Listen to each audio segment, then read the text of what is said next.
Salut Mimi. Hello Cédric, ça va? Ça va et toi? Ouais, fort, hein, comme d'hab. On se retrouve aujourd'hui pour un petit cocktail. Allez, avec plaisir. Ok. Attends, je te présente pas la boutique. Je la connais un peu. Tu la connais, t'es comme à la maison. Enfin, t'es à la maison, d'ailleurs.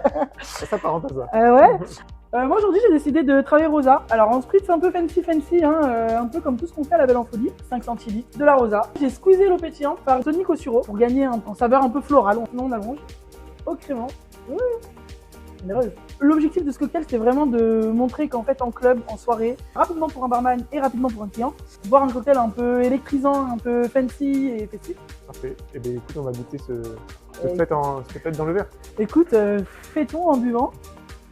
Et d'ailleurs, Mimi, toi, tu parles souvent de savoir-fête. Ouais, Qu'est-ce que tu entends par ça? faudrait une heure. Et au moins 10 ou 15 cocktails pour pouvoir en parler, mais ça va être une énergie. Le client entre chez nous et il se dit, mais c'est un resto ou c'est une boîte? Et là, il se dit, ok, bah en fait, je peux faire les deux. Ils vont chercher notre client ici, l'efficacité d'une soirée.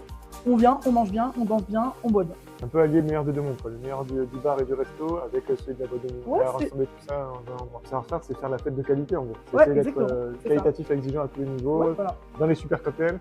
Et quand on va regoûter celui-ci, mais j'ai déjà un peu goûté ça. Ouais, un peu.